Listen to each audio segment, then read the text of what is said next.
Okay guys, this is Akhilesh Pandey with another video. In the video I'm just going to teach you that how to read English well. Even though we all can read English properly, we don't have confidence that if you are right or wrong. You don't know where the letters are silent, where the letters are stressed. So in this only one video I'm going to teach you both silent letters and stressed letters and silent letters. So let's get started. At first, सबसे पहले आपको ये बात मैंने बताया, लिखा हुआ है practice makes a man perfect. सबसे बड़ी बात एक साइकोलॉजी कि प्रैक्टिस मनुष्य को पूर्ण बनाता है। आप जितनी प्रैक्टिस कर लेंगे उतना ही अच्छा रहेगा। हम आपको कुछ एग्जांपल भी इसका देंगे। जैसे क्या होता है कि हम सारी लेटर्स पढ़ लेते हैं, अगर धीरे धीरे पढ़े, चाहे हिंदी हो, चाहे इंग्लिश हो, चाहे जो सा लैंग्वेज हो। ऐसे न्यूज़पेपर पढ़े तो एंकर्स की तरह नहीं पढ़ पाएंगे कि जल्दी जल्दी पढ़े। ऐसे नहीं पढ़ेंगे कि how to read English well, stress letters, silent letters. No, आप कहेंगे how to read English well, stress letters, मतलब आपका कहना कि तार जो है फ्लुएंसी टूटा।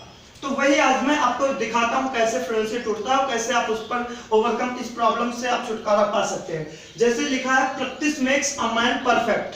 तो इसका एग्जांपल थे, it's my mobile number 8858582839। Right तो मुझे प्रैक्टिस है, पता है कि ये क्या है 8858582839। जितनी तेज कह सकूं 2 या 3 सेकंड में 8858582839। लेकिन ये भी उल्टा पढ़ने को कहा जाए तो 9382588588। यहाँ पे हम 2 के जगह पे 5 गए, तो क्या ये मुझे नहीं पता कि ये यहाँ पे 5 है या 2 है? मुझे पता है कि यहाँ पे 2 है, बट मैंने यहाँ पे 5 कह दिया। ऐसे ही जल्दी में आप भी प्रैक्टिस करेंगे, देख लेना अपना मोबाइल नंबर या कुछ भी नंबर ऐसे लिख दीजिएगा 2347887 उल्टा पढ़ना शुरू करिए 978875332 23578। यहाँ पे 8 पर हम फंस गए, तो क्या मुझे 8 नहीं पता है? I know it is 8, but वो फ्लुएंसी नहीं आ पा रही है। फ्लुएंसी कैसे आएगी? Just You have to practice makes a man perfect। तो जब भी मौका मिले इंग्लिश पढ़ना शुरू कर दो, थोड़ा तेजी से, loudly. Don't try to read English in your mind. अंदर मन में ना पढ़िएगा, मुंह में। मुंह खोल के इंग्लिश नहीं पढ़ना है आपको, मुंह बंद करके नहीं पढ़ना है, मुंह खोल के पढ़ना है, आवाज करके, क्योंकि आपको वही बोलना है। अगर आप अंग्रेजी ठीक से पढ़ नहीं पाओगे, you can't read English properly, you can't speak English fluently too. So ये चीज ये हो गया साइकोलॉजी कि आपको रीडिंग आती है, आप वर्ड्स पहचानते हो, बट जब आप पढ़ने लगते हो तो मन में जबकि तेज पढ़ते हो, जब मुंह से निकालने लगते हो तो वहीं पे अटक जाते हो। तो इसका मतलब कि आप अंग्रेजी पढ़ना जानते हो। अच्छा, कुछ ट्रिक्स है, कुछ चीजें हैं, वो मैं आपको बताऊंगा कि अंग्रेजी में कुछ चीजें आपको बहुत गुमनाम कर रही हैं। उसमें सबसे पहले मैं आपको साइलेंट लेटर्स पर ले चलता हूं। कहां पे किस वर्ड में कौन सा लेटर साइलेंट है, किस वर्ड में कौन सा लेटर स्ट्रेस है, दोनों। Silent is the opposite of stress, stress is the opposite of silent. Silent वो जिनको हम नहीं बोलेंगे, उस तरह से मुंह तो बनाएंगे लेकिन बोलेंगे नहीं, और स्ट्रेस वो जिसको हम बोलेंगे, मात्र उन्हीं कॉन्सोनेंट्स को बोलेंगे। तो सबसे पहले देखते हैं, यहाँ पे इसे हम कहते हैं वाक, इसे कहते हैं वाक, इसे कहते हैं जज। सब लोग जानते हैं जज, लेकिन डी साइलेंट हो जाता है। पूछा जाएगा इसे जज क्यों पढ़ते हैं, जज क्यों नहीं पढ़ते हैं, तो लोग कहेंगे डी साइलेंट है। आखिर डी साइलेंट क्यों है, इस चीज को आज मैं आपको बताने वाला हूं। इसे पढ़ते हैं फॉ, इसे पढ़ते हैं मार्केट, इसे पढ़ते हैं शुड। इसे शुड तो पूरी दुनिया पढ़ रही है, लेकिन पूछा जाए कि एल कहां गया तो कहेंगे साइलेंट, लेकिन पूछा जाए कि एल क्यों साइलेंट तो उसका कोई आंसर नहीं। तो वो चीज मैं आपको बताता हूं। वैसे आप लोग इसे पढ़ते क्या हैं जो अनजान है, हालांकि आप सुनते सुनते इसको वाक को तो पढ़ेंगे, लेकिन अगर आपके दिल से पूछा जाए, इस तरह से कई वर्ड्स आ गए, आप इसे मार्केट पढ़ रहे हैं, अभी भी मार्केट पढ़ते हैं, बट जैसे ही ये वाल्क नहीं है ऐसे ये मार्केट नहीं है, ये है मार्केट, ये है मार्केट, और ये है वाक, ये है जज, और ये है शुड, और ये है फॉर। ये फॉर है, लेकिन आप लोग पढ़ते हैं फॉर। इसमें आर साइलेंट समझ में आ रहा है, इसमें आर साइलेंट समझ में आ रहा है, इसमें एल साइलेंट समझ में आ रहा है, इसमें डी साइलेंट समझ में आ रहा है, इसमें एल साइलेंट समझ में आ रहा है। क्यों, ये मैं आपको बताता हूं। इसके लिए आपको स्ट्रेस लेटर्स की क्लास लेने पड़ेंगे, जो मैं आपको इस छोटे से वीडियो के माध्यम से बताने का प्रयास कर रहा हूं, और ये वीडियो आपके लिए बड़ी ही यूजफुल होगा। आज से आपको ये भी लेटर होंगे, ये मैंने भी पैराग्राफ दिया, प्रैक्टिस करके दिखाते हैं कैसे, और आप अच्छे से पढ़ोगे। पहली बात तो अक्षर को इंडिविजुअल पढ़ना सीखना होगा, फिर ये प्रैक्टिस करना होगा। पहले तो आप पढ़ना सीख ले क्यों साइलेंट है डी यहाँ पे, तो देखते हैं। स्ट्रेस लेटर्स वो लेटर्स होते हैं, stress letters are the letters those are following the vowels, वो कॉन्सोनेंट हम हमेशा कॉन्सोनेंट ही मुंह से बोलते हैं। वावेल का काम होता है मात्राओं का, साउंड का। तो कॉन्सोनेंट वो हो जो हम अपने मुंह से निकालें वो स्ट्रेस, जो ना निकालें वो साइलेंट। जैसे इसमें मैंने निकाला वाक, ये वा स्ट्रेस है। जज, जा और ज स्ट्रेस है। फॉ, एफ स्ट्रेस है। मार्केट, एम और के स्ट्रेस है। शुड, एस एच स्ट्रेस है। आखिर क्यों? मैंने वही बताया कि जो कॉन्सोनेंट के बाद में वावेल आए, जो कॉन्सोनेंट एक वावेल को फॉलो करे, उसे स्ट्रेस किया जाता है। हम उसी को अपने मुंह से कहेंगे और सबको साइलेंट कर देंगे। साइलेंट मीन्स अभी बताते हैं ओमिशन नहीं, साइलेंट मीन्स सिर्फ साइलेंट। जैसे यहां पे इसके बाद में W के बाद में A है, वावेल है, ये आपका स्ट्रेस हुआ। J के बाद में U है, ये स्ट्रेस हुआ। और G के बाद में E है, ये स्ट्रेस हुआ। F के बाद में O है, ये स्ट्रेस हुआ। M और K, M के बाद में A है और K के बाद में E है, यानी कि दो वावेल है, ये दोनों स्ट्रेस हुए। SH एक ही शब्द हुआ, ये स्ट्रेस हुआ और सब साइलेंट। जितना मैंने ऊपर पॉइंट रख दिया ये स्ट्रेस और बाकी सब साइलेंट। जैसे इसे कहेंगे वा, मुंह से हमारे निकला वो।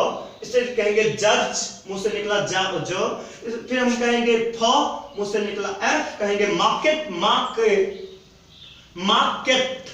और टी भी नहीं कहेंगे, इसलिए इसका निकला आपका एम और के। और शुड, इसका निकला ये। एग्जांपल हम देते हैं क्यों। लास्ट वाला अक्सर लास्ट में अगर कॉन्सोनेंट है तो वो साइलेंट होना तय है। अक्सर लोग कॉमन दिमाग लगाते हैं कि हमेशा आर साइलेंट होता है। नहीं, आर भी साइलेंट नहीं होता है। आर भी अगर साइलेंट होने के रूल होते हैं। यहीं पे अभी हो जाए ई, तो ऐसे ही ई हो जाए, ऐसे से फोर कहेंगे। तो इधर ध्यान दीजिए। ऐसे ही हिंदी से सौ, इसे कहते हैं सौ, इसमें एस साइलेंट है। और सर नहीं कहते हैं, सौ कहते हैं, सौ। अच्छा, हम इधर आते हैं। साइलेंट लेटर्स आपकी हिंदी में भी, हमारे हिंदी में भी काम कर रहा है। जैसे इसे कहते हैं हम नहीं कहते हैं, कहते हैं हम, तुम। और यहीं पे यही माँ है, लेकिन माँ को अब स्ट्रेस कर दिया, हमने। तो क्यों? क्योंकि इसकी स्पेलिंग जब चेक कर लेंगे तो HUMNE, तो H साइलेंट हुआ, N साइलेंट हुआ और N आपका स्ट्रेस हुआ। हमने यहाँ पे वो साइलेंट था, हा कहे, इसमें आपको H और N को कहे, तो हमने। और ना को हम नहीं कहे क्योंकि इसके बाद में वावेल है। तो उन लेटर को हम बोलेंगे मुंह से जिनके बाद में वावेल हो, और उनको नहीं बोलेंगे जिनके बाद में वावेल नहीं है। जैसे हम, कम। आप सोचते हैं ये हम में माँ, आप सोचे कहकर हम, आप नहीं कहे हैं हम। अगर आप हम कहते हैं तब इसमें ए आना चाहिए, हम। इसलिए ऐसे ही इसमें भी एक रूल है कि इसमें भी हम लास्ट में जब जितने रूल, मतलब कि अगर वावेल नहीं है लास्ट में तो वो साइलेंट, अगर वावेल है तो वो स्ट्रेस, हम वही कहेंगे। एक बात और कि आखिर साइलेंट जो होता है वो लिखा क्यों जाता है। There are many questions I asked, हमसे कई क्वेश्चन पूछा गया कि सर ये जो अगर साइलेंट है तो हम इसे लिखे क्यों। इसको हम जो है, इसे जो है सौ है, आर है, आर साइलेंट है, तो आप लिखे क्यों। तो आप देखिए क्या इसका साउंड होता है सौ, हम कहेंगे लिखिए सौ, तो आप लिख देंगे। हम कहेंगे वाह, आप लिख डालेंगे। हम कहें सी, आप लिखेंगे इस तरह से। तो इसका मतलब ये कि जो उसमें आता है उसकी तरह से हम साउंड निकालते जरूर। जैसे आपको एक प्रैक्टिकल कराते हैं, जज, ये तो ज है, ठीक है। मार्केट, आर कहते हैं, बिल्कुल वहां तक ले आते हैं। जैसे यहां पे इससे ध्यान देंगे, हम माँ कहने ही वाले हैं, लेकिन बिल्कुल यहाँ जैसे बॉटल में आप पानी भर लीजिए, हल्का पानी, उसको दबाइए, जैसे ढक्कन पे अंदर से पानी छूट जाए, ढक्कन पे टच हो जाए, बस पानी को रोक दीजिए, फोड़िए ना, मुंह को बंद वहीं पे रोक दीजिए, आगे ना बढ़िए। अगर वावेल है जैसे हम, अगर यहीं पे ने होता तो हम ने, तो इसको इसलिए उस तरह से ले जाना पड़ता है, कंठ को वहां पर ले जाना पड़ता है, टच करना पड़ता है और फिर कहना पड़ता है फॉ। अगर ये फॉ नहीं तो इसे हम कहेंगे फो, और जब ये यहां आ गया तो फॉ हो गए वा, इसे एल कहना पड़ता है वा। अब कहते नहीं है इसे, सिर्फ साइलेंट करते हैं। तो रूल आपको समझ में आया कि स्ट्रेस लेटर्स कौन, साइलेंट लेटर्स कौन। हर एक लेटर जिसमें कॉन्सोनेंट के बाद में कोई वावेल नहीं है वो साइलेंट होगा, उसको हम साइलेंट करेंगे, और उसको जो है हम अपने मुंह से नहीं कहेंगे, बस वहां तक पहुंचाएंगे, जिप को वहां तक जुबान को पहुंचाएंगे, बस रोक देंगे। और जो है वो लेटर्स जिसके बाद में वॉवेल्स है उन्हें हम कहेंगे, और इस तरह से हम रीडिंग करेंगे। इसमें ये चीज मैंने बता दिया स्ट्रेस और साइलेंट क्या है। अब मैं आपको पढ़कर सुनाता हूँ। ये लिखा है, आप लोग की तरह पढ़कर सुनाता हूँ, फिर इसको रियल पढ़कर सुनाता हूँ। लिखा है, I am here for teaching you English and I am very glad to do this work. ये आप लोग पढ़ेंगे। लोग कहते हैं व्हाट, WHAT, व्हाट, व्हाट नहीं होगा, ये होता है वो, और उसके बाद में इसी को ही बोलना है स्ट्रेस, और कोई स्ट्रेस ही नहीं है। ये साइलेंट रहता है, इसे कहते हैं व्हाट, इसे कहते हैं what is your name, what. तो ऐसे ही अब इसे स्ट्रेस के रूल से थोड़ा चेक करते हैं कैसे। आप भी एक पैराग्राफ को टच करिएगा इस तरह से, आई स्ट्रेस। एक बात और, अगर कोई वावेल से शुरुआत हो रहा है लेटर तो वो वावेल ही स्ट्रेस होगा इसमें। एम, एम को साइलेंट करना, आई am here for teaching you English and I am very glad to do this work। ये मैंने जो ऊपर पॉइंट रख दिया वो आपका स्ट्रेस लेटर है और सब साइलेंट है। एक बात और मैं आपको बता दूं, एक वॉवेल होता है, एक सेमी वॉवेल होता है। जो सेमी वॉवेल होता है उसे हम W और Y, इनको हम सेमी वॉवेल कहते हैं, ध्यान दीजिएगा। तो ये भी आपके स्ट्रेस वाले रूल में काम करेंगे। जैसे कि वेरी, आपको स्ट्रेस कर दिए क्योंकि ये सेमी वॉवेल यहाँ पे थे। तो अब इसे पढ़ेंगे कैसे, आई am here for teaching you English and, देखिए एंड को आप बहुत लोग मैसेज में एंड लिख भी देते हैं। तो कैसे, क्योंकि इसे कहते हैं एंड, और एन और डी सबको silent, and I am very glad, D silent, glad नहीं, glad to do this work, इसे कहेंगे वर्क। आप एक काम करें, आपके मोबाइल में डिक्शनरी होंगे, उसमें आप ये सब शब्द लिखोगे और फिर उसके बाद में उसके स्पीकर को ऑन करना, तो ऐसे ही बोलेगा।